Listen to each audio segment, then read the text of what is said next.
Audi A7 first driver review. More than just a prettier face. Cape Town, South Africa. The 2019 Audi A7 is a stone-cold fox, plain and simple.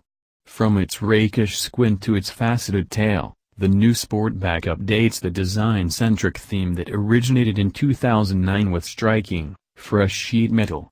But while the original A7's big hatchback layout was a novel packaging exercise paired with a somewhat compromised rear seat experience, the new model takes a number of technological leaps forward that add some much-wanted substance to that style.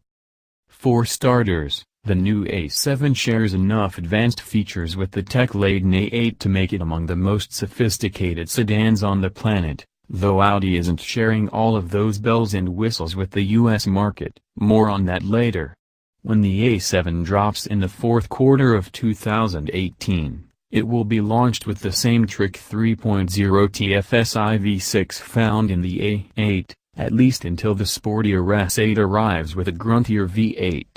Producing 340 horsepower and 368 pounds-to-foot of torque, the entry-model V6 is a mild hybrid that uses an integrated starter generator on a 48-volt platform that enables up to 12 kilowatts of energy recuperation.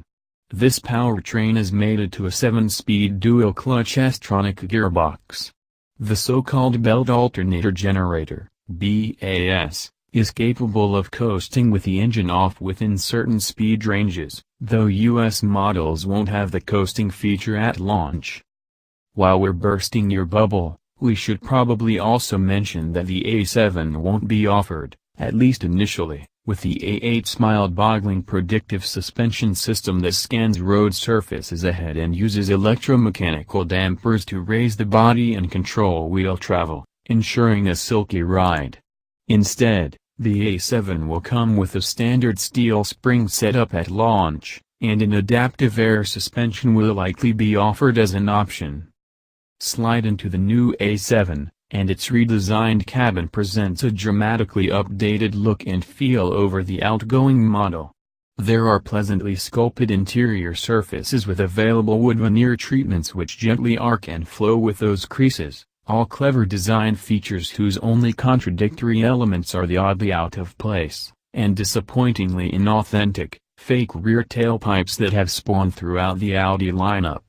While exterior proportions remain unchanged, the A7's new aluminum and steel chassis expands half an inch in wheelbase and 0.8 inches in interior length, boosting legroom, headroom, and knee room for rear passengers. Access to those rear seats now involves less head banging, while the slick, frameless door design has thankfully been retained. Trunk volume grows to 18.9 cubic feet, or 49.1 cubic feet with the rear seat down, enough space to place 2 golf bags sideways. As with the A8, and much like its sister car, the Porsche Panamera, physical buttons and switches have been all but eradicated in favor of 3 glass panel displays. Top and center is a 10.1-inch infotainment touchscreen canted towards the driver, one of 2 new MMI touch response screens which command nearly every control on this 2-ton sedan, save items like the tiny volume, power dial, the stalks on the steering column, and buttons and dials on the steering wheel. Below it is a slightly smaller display for climate control settings. Conventional gauges are also ditched for a 12.3-inch virtual cockpit-equipped digital dashboard. While the A7's flat-screen Appaloosa holds a certain appeal to extreme minimalists, the sleek and flush instrumentation begs the inevitable question, is this brave new button-free world really a good thing? On a basic level, the new interface is intuitive and powerful. And heck, at least Audi left the back vents as physical control.